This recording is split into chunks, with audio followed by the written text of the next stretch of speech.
Tyler is always the first person you hear in the room, right? So he is going to enter the room and let you know he's there, but he is going to make an impression while he's there. There is no stranger in Tyler's world. He will go up to anyone and talk to them about whatever is on Tyler's mind. So that's always fun with him. But as his teacher, it was always kind of fun to watch the way he thought about things and the way that he thought through. And we'd all see it one way and Tyler saw it a different way. And that was always kind of interesting to see his thought process. I have high functioning autism, and it's like, I think I say this. Basically, when you put it all together, like, I was just more of a person who just cared, say, of doing the work just to then get to where you want to be. Like, in a nutshell. Sometimes I just have to say, Tyler, right here. I need you right here. Because he goes on these tangents, and they're fun to go along on, though. Like, it's fun to be a part of his tangent, but then in class it was always, okay, come back. I think she's like an energetic person who's like, I'm ready.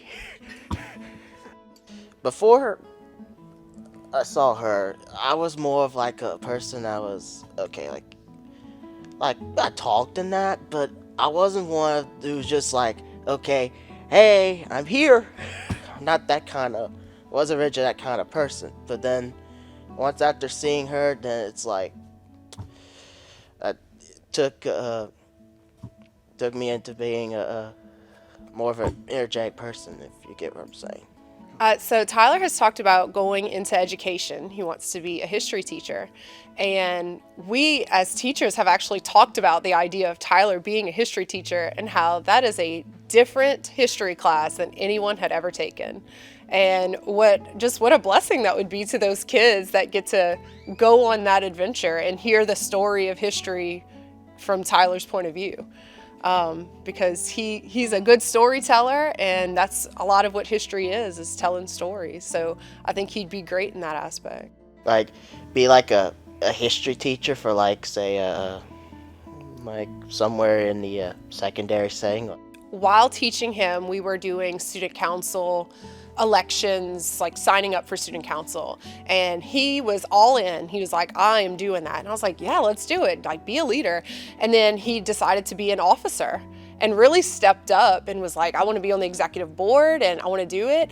And he did, and took everybody along the ride with him. The second thing was when he got his first acceptance letter from Nichols.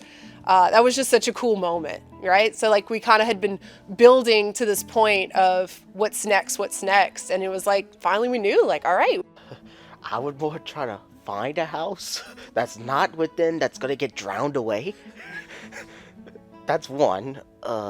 Two, I haven't gotten that far into it. I hope that they know I just loved them through it. At the end of the day, I hope that no matter what catastrophes we were going through, no matter what things were being thrown our way, both in the classroom and through activities and all the things that we try to make happen in high school, that, like, I loved them through it. And I hope they saw that we wanted good things for them. And even when you're in, say, student council meetings, and you're the most enthusiastic person in the room, and maybe all the others, including myself, you're like the most energetic person. Even every time when you're in the office, you're like, I'm here. You're still energetic, like nothing's going on. Like, you couldn't even tell if nothing would have been wrong about the world. So I also did not intentionally fall into teaching, right? So I was a business major, and I had an entire sales career ahead of me and was very excited about that. And then I got married during my senior year of college and got pregnant shortly after, and just wanted family-friendly job. And teaching worked for that. And so I chose teaching for the hours, and I chose teaching for the holidays. And then teaching just became who I was.